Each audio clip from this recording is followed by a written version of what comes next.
So we look at all our analytics, and that's the most important thing. If you have a business and you're not taking measurements somehow, some way, and looking at the data, you're gonna fall behind, and you're gonna be choosing answers to problems where the problem might not even exist, or B, it might be the wrong answer, and you won't find out until you spend how much money and how much time trying to solve it.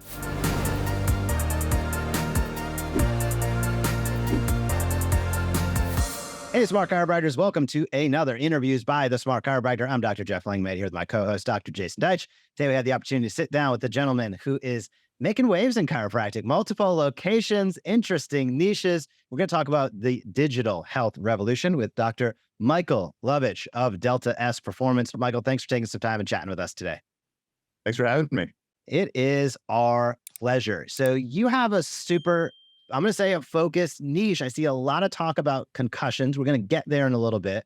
You have multiple locations spread throughout the country and growing, which is awesome. But one of the things that came up as we were talking pre-roll was the transition to the digital space that's occurring in healthcare. I know this is something on your mind, and with the growth of your practices and how these two things of brick and mortar and digital meet, I guess I'll ask you, as somebody who has brick and mortar practices, how did you begin to consider what's possible in the digital realm, and why have you been thinking about it so much lately? So it's something that's been on everybody's mind recently. If you look at inflation rates, inflation of everything has increased, especially commercial and real estate and property has increased, I think, by 46% from the last number that I saw. But healthcare inflation has only risen about, I think it was like 3 or 4%. And that's the inflation of healthcare rate is not even keeping up with the average rate of inflation in the country today. So if we start thinking about the cost of healthcare and the price of doing business and what the consumer values a service as, then we have to find more ways to make money without putting the burden on the patient, and without also overcharging or over delivering services that aren't needed.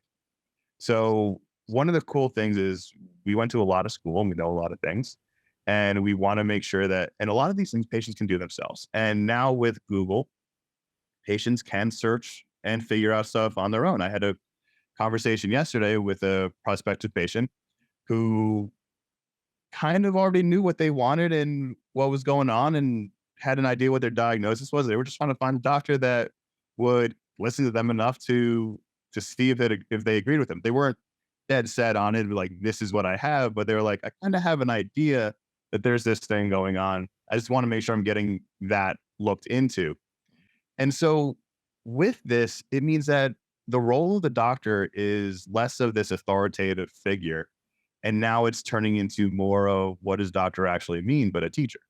And one of the things that I've noticed as I've been watching this landscape change is we need to find more ways to create revenue streams that solve a problem that people need.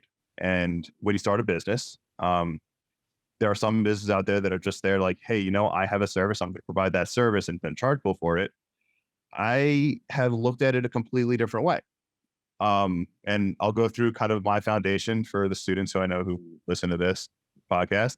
Every business has a problem that they're trying to solve. Not every problem has to be this idealistic, hey, I need to revolutionize healthcare, save the world from a different kind of healthcare. It could just be, what this problem is, patients need healthcare and they need a doctor that's going to actually take the time to figure out what's going on. That's what led me to doing functional neurology, getting a concussion in chiropractic school, and nobody had an idea or any clue what's going on. And all of a sudden I'm watching my grade slip, to now being on other podcasts like the podcast that I was on recently, because most of our patients coming in are POTS, post-COVID syndrome, and post-concussion syndrome. Take those three by itself. Those are three groups of people who travel from doctor to doctor because nobody has any idea what's going on. And it's easier to say, I don't know, than it is to say, let me figure it out. So from a niche market, yes, as the world gets more and more digital, people are going to still need to seek out care, but it's going to become an inconvenience for people sooner or later.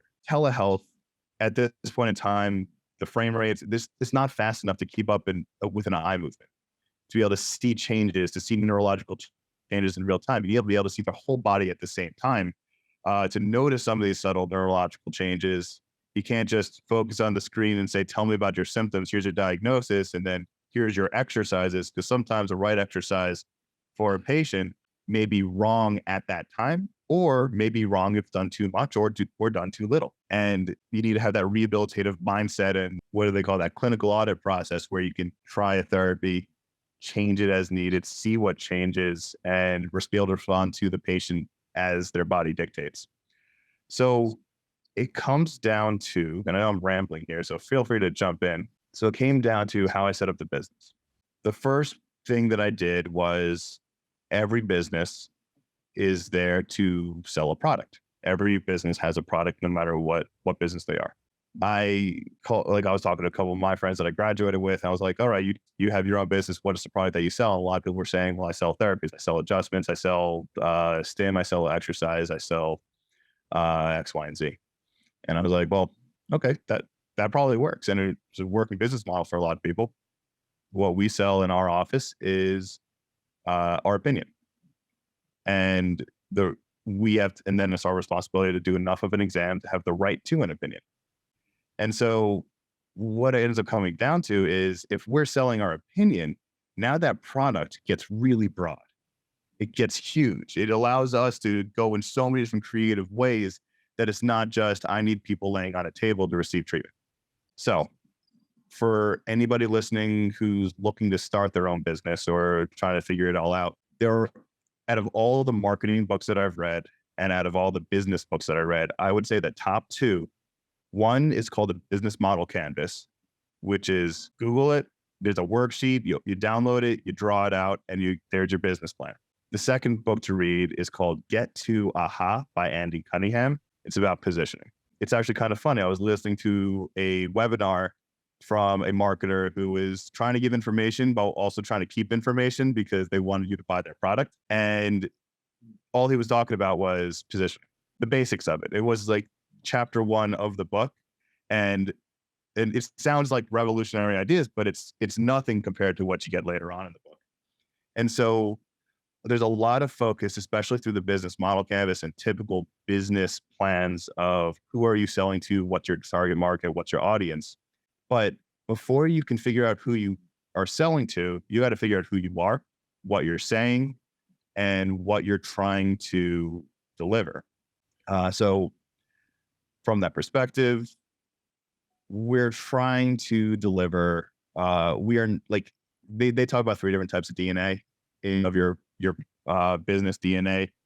Some are like the caregiver, some are the who's like super caring, providing customer service. Ultimately, you have people who are the inspirational people, and you see a ton of that popping out on social media now, which is kind of hilarious, but it's a ton of conceptual goodness into the universe that doesn't actually make sense. It just sounds right. And with all the inspiration influencers that are popping up. And then you also have this machinist, which is the people who just care about always perfecting their craft, always moving forward with it. And so from our perspective, we picked that machinist, which is more important to us because we're like, you know what, we're going to provide excellent customer service, but we're not going to bend over backwards for people who can't meet us halfway. It's just, it's not a longevity situation. And then for the inspirational thing, we want to make sure that the people are getting tangible results. So we went with we're just going to be really good at what we do. We're going to keep reading and learning and optimizing what we're able to perform, which is cool because now everything we learn becomes content. It becomes information. It becomes something that we can sell. And it becomes something that we're not selling, you need this, so you should buy it. We're selling it because people have questions and they want answers. And it's reasonable to provide a subscription service for, hey, if you want everything that we ever write, everything that we ever organize, it's available. It's not necessarily free. Some are free, but some of the premium content is going to be a little bit money, but it allows us to create some passive revenue. So this is actually the first time I'm saying this to the public. So breaking news on the Smart podcast, we're creating a repository of information called the Curated Brain. One of the problems, and again, businesses solve problems. One of the problems that need to be solved is when you go online, the quality of information just isn't there. You don't know who you're listening to. You don't know who you're talking to. Like, you have a very quality product that's being put out. But if you have 3 other chiropractors next to you all saying the same thing and using the word smart in their title, how do we know that yours is actually better? So what I'm doing is I'm creating this repository of information, a collection of what I personally view as quality information from quality speakers, and it's called the curated brain. People can come to us and we're going to organize information in a way where they don't have to figure it all out themselves. They don't have to read article on article to try and find, okay, was this even good? Did I just waste my time? And we're going to have these roadmaps of, hey, I've got like light sensitivity. What does that mean? From anatomy and physiology all the way down to what possible conditions, what they are, all the way down to here are some ways that we treat it in office and other people treat it, but we're going to create that. And that's an ongoing process for us. And it's going to take more years for us to really get to a point where I can say, okay, we made it. But that's one of the ways that we're handling the digital revolution. The other thing that we're doing is we're not just following what everybody else does. There's a lot of people out there that are like, I've got the solution for social media. Here's how you make your post and here's how you get patients walking in. We did it. We modeled after it. We saw nothing from it. And maybe you can argue that, you know what, you just didn't do it long enough, but we should have seen something scalability wise. And from our perspective, we're like, is this really worth the effort? Are we using this the best way? So we look at all our analytics, and that's the most important thing. If you have a business and you're not taking analytics in or taking measurements somehow, some way, and looking at the data, you're going to fall behind and you're going to be choosing answers to problems where the problem might not even exist, or B, it might be the wrong answer and you won't find out until you spend how much money and how much time trying to solve it. So we've already used it a couple of times just by taking analytics on where all our patients are coming from. We closed one office that we figured out wasn't really profitable to keep. Even though it was making a profit, it wasn't as profitable as another office. So we just said, hey, we're just going to close this one, put in force everybody towards this other one. Nobody's had a single issue with it. And it saved us money. We're able to provide a better quality service because of that. Hey, Doc, do you have an email list of 300, 500 or more? If so, please connect with our team at thesmartchiropractor.com. With Patient Pilot, we can activate that email list and start generating reactivations into your practice each and every week. To schedule a demo and learn more, head over to thesmartchiropractor.com. Again, that is thesmartchiropractor.com. But right now, we'll head back over into this awesome interview on Interviews by the Smart Chiropractor. That's awesome. That's called learning. I hear. So you gave us a lot there, and I'm very grateful. Just to sort of I guess pick out a few. You answered the age-old question that many chiropractors ask themselves: how do you deliver an adjustment over the internet? You don't. But you did go exactly where we believe as well. I find myself often telling chiropractors when introducing them to this idea that there's more to what you do than just adjusting spines, not to minimize it, but we know things. We have information most people don't, and that they're not going to hear from other places that happens to be super valuable. So thank you for that. And that really is the, I think, way of the future. Help us understand, I guess, your psychology a little deeper. Sounds like a subscription program. Curated is something we very much agree with, because curated means there's some intelligence into the system, which is what it is that people really value. Do you see this as its own freestanding revenue source that allows you to sort of diversify your revenue so you don't have to physically provide services? Do you see it as a way in which people can learn about you and then actually want to become a client, patient?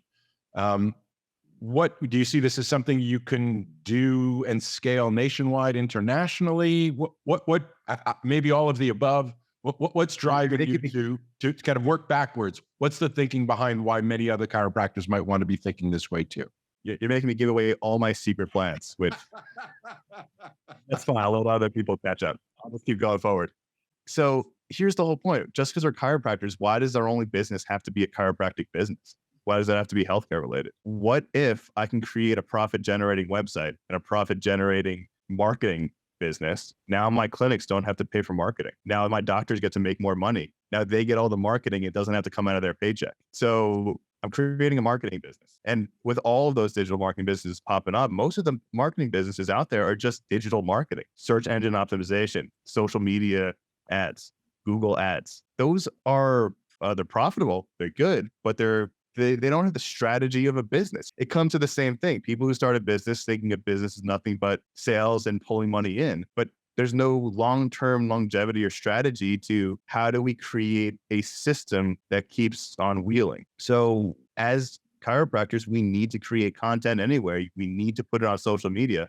Why are we putting it in a place where it's one and done? Why are we wasting our time coming out there making 2,000 videos, one video every week for many years? And this happened to a colleague that I respect a ton, and he made videos weekly, and then he lost them all one day because there was a glitch that he started over. And so, from my perspective, I think that anytime you do work, that work should be saved used multiple times.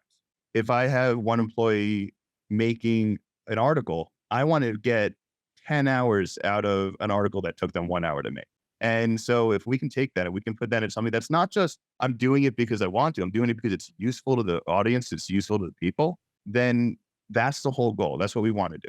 It also depends on how we're using social media, because we use social media completely different than other people. We're not out there presenting ourselves and trying to say social media is for us to acquire new people. We use social media as a way to update people who already know us. And we find that's the best way to make wholesome connections with people and keep connections with people, as opposed to always trying to reach out to the infinite, like general public, because, hey, general public gets a little different at times and it could be really frustrating. Responding to the general public can be exhausting. Talking about doctor burnout, I'm going to argue this to the grave. What's the number one cause of doctor burnout? Patients. I would even argue beyond that is not just patients, but the prospective team, which are the people who you are not working with you yet. They're just asking questions. They're just using your time. And a lot of patients do feel like they're owed it in some way, or some are grateful for it, but they still want to have a lot of free work. And here's the problem with that. We give away a lot of free information. Like, if you've ever seen me on the Forward Thinking Chiropractic Alliance, always saying, just call me. I'll go through your patient case with you. No charge. Like, I don't care about that. I want to make sure the patient gets good care. It takes time to do that stuff. And the more time that we're getting pulled in multiple different directions, the less time that we're actually making a profit and keeping the doors open. And nobody's happy if we have to close down because we can't keep the doors open. Creating this curated information where you say, hey, look, you got a question? Here is a link to a place where we have it answered. If you have more questions after that, send us an email with them. Because we don't need to keep saying the same things over and over, at least for the introductory information. That makes sense to me, Michael. I want to get one more question in because I know we're going to be up against the half hour here, but I have to ask this question. And it is, you've successfully scaled a multi-practice, multi-location over the course of your career. What is the largest? And there's a lot of students out there, a lot of young docs, a lot of growing and scaling docs that would like to do that. What is the number one challenge that you've encountered when growing a multi-location practice? I'm going to argue two directions here. It's not anybody in particular. It's nobody on my team specifically. But Dr. Ego is the toughest part. Every other business has a 50% margin of profit, and you're able to run a profitable business based off of like retail sales. Let's look at that one. You have to pay the doctor an absorbent amount of money. And if you look at the hierarchy of a chiropractic business, just because you're a doctor in the business doesn't mean that you're now the most important employee. If you look at any other business, you have C-suite, you have middle management, and then you have the people at the bottom who are doing the work. Those are your burger flippers, right? Those are the people who are making the burgers, who are taking the money and all that stuff. Those are our doctors. That's where they are on the hierarchy, which means that just because you come out of school with a ton of knowledge and you can provide an excellent level service doesn't mean within a business hierarchy, you're the most important person there. Because for people who want to do what I'm doing, they have to realize that the more time that they spend working in the business, the less time that they have to work on the business. And so and that comes to the second point, when you're working on the business, your job, the hat you're wearing is not head doctor. The hat you're wearing is you're the manager. You have roles and responsibilities that your other employees are responsible for.